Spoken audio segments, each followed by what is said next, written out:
Hello everybody, welcome back to my channel where today we're going to be talking a bit about this could end up being pretty long, I don't know, we'll see how it goes, but this is going to be me talking about some stuff about the Star Wars sequel trilogy.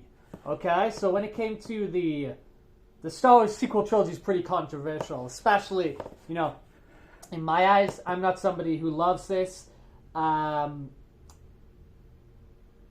It was an unplanned trilogy, and they've clearly stated this. They've outright said it that they were making it up as they go along. It was simply baton pass to directors, to writer change to director change.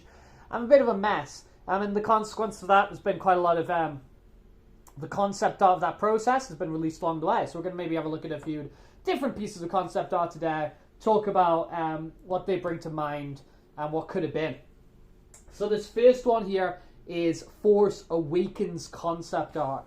Now, a really weird thing about The Force Awakens that they did is how they tread Han Solo. So they bring back Han Solo, and he's in basically exactly the same clothes. He's driving exactly the same car with his dog, doing exactly the same thing. So he's in this complete state of loser, deadbeat, absent father, doing exactly the same thing he's been doing for the past 20, 30 years, whatever. Complete state of arrested development. Now, this piece of concept art here is going with that idea of the downbeat, Han Solo, but also pressing it a little bit further, If he is this man who's, who has left his wife and, is degenerated into this, this character, why not put him all the way? Why not, really, honestly, I would have just rather seen him be with Leia. But this concept art kind of paints a picture of, okay, he wasn't with Leia, he's fallen on hard times, but what if he went really deep? So we give him a hero's journey to kind of get back to where he is. Because I'm only someone who's watched Force Awakens a couple times, but I'm thinking in my head, what is his hero's journey? He's a loser, and then he dies. I can't quite remember, but it's not exactly an epic character arc. Okay, this next one we've got here. So, this is some artwork here of Kylo Ren with the Knights of Ren, truly on a rampage in the Rise of Skywalker. So it wasn't always really clear who the main image. It still isn't clear. Well, I guess it's Palpatine, but it wasn't clear at the time who the real villain of the Star Wars sequel trilogy was. Which was a real shift from the other stuff, and it became even more muddled when Kylo Ren killed Snoke in The Last Jedi. So then Palpatine was resurrected suddenly, and somehow Palpatine returned. Supposedly it's explained a little bit more in a Fortnite event, but if you watch my video on the Bad Batch and the Snoke theory, we're kind of getting into that Palpatine stuff now in the modern expanded universe. This concept art here kind of reflects, or if you listen to Adam Driver recently, it talks about how there was an intention at some point, even though these things fluctuate widely, for Kylo Ren to be a true inverse of Darth Vader, in somebody who increasingly becomes more and more evil, and he eventually goes on these incredible massacres and rampages and becomes someone truly irredeemable, as opposed to the arc that he ended up going on. Let's keep looking through these. This next one I got here, I've got Rey Skywalker, Rey Palpatine, Rey Nobody, whatever you want to call it, doing some really sort of Starkiller, Force Unleashed level of unleashing our powers, pushing back this whole army of First Order Stormtroopers.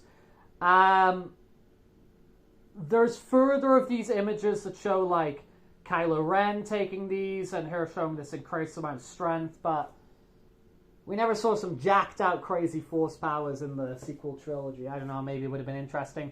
Maybe it would have just pissed us all even more that Rey had these crazy power levels. But I don't know. There wasn't really much unique imagery in the sequel trilogy. That's an issue that this thing had. It was borrowing so much from the original, so the sort of like iPad sheen on it.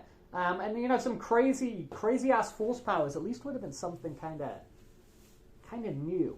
And like a visual language that would be kind of new. Because I guess, you know, the prequels had their own visual language of the lightsaber fights that were choreographed by Nick Gillard, which are really, really exciting, really, really engaging.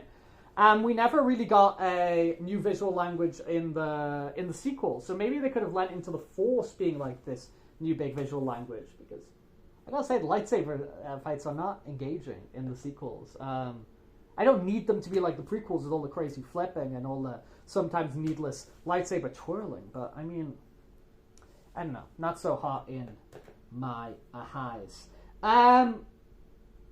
Next thing we got here is these images here, the series of images here, which this is a part of. Boy, oh boy, I'm uncomfortable in the head today. I'm sorry, I'm sort of scratching myself so much. I might have to remove this for like one moment. Okay, maybe I'm going to start feeling a little bit more comfortable. What we got here is we got some concept art. Again, Rise of Skywalker. Maybe this was when it's still in its Duel of Fate stage. This is Kylo Ren approaching, like he's in sort of this medical sterilization chamber of approaching Palpatine. The Palpatine return's fucking stupid. I'm sorry, man, it's fucking stupid. And the Exegol and all the sort of, I went into it in the other video, and all the sort of conveniences allow them to live there and be found there. I don't know. I don't know what to say about this one. Maybe I haven't picked some great images. This one. Here we've got Hayden Christensen as kind of this, like, cyborgy version of himself. So a combination of the Vader and the Anakin. In The Last Jedi, I know that Mark Hamill was pushing a lot for, and in script stages, a lot of stuff for there to be a Force Ghost meeting of, you know, Anakin and Luke. And I know Mark Hamill especially was really keen on that happening. Whether it, you know, he happened in this form or in a more pleasant form that he kind of shows up in Ahsoka, I don't know. But it didn't happen in the end because there was still a lot of ill will and sort of distancing from the prequels. But as we've seen with some of these modern projects on Disney Plus, like the Ahsoka and the Obi-Wan, which I don't think are great, but there's a lot of nostalgia and a lot of love and stuff for these things. So putting Hayden in probably in whatever form, it probably would have got a lot of goodwill. Finally, we got kind of like an alternative look of Kylo Ren. I don't know, man. I don't have much to say here. I don't know why I made this video. Like, because I'm not doing like comparison of Duel of Fates, you know, the unproduced Episode 9 script and this. I'm just kind of like, here's some pictures of the Star Wars trilogy, the sequel trilogy, which I didn't really like. And I probably wouldn't have liked this version either. They were just not planned out. This was the issue. I'll come back with something better. Or maybe I won't.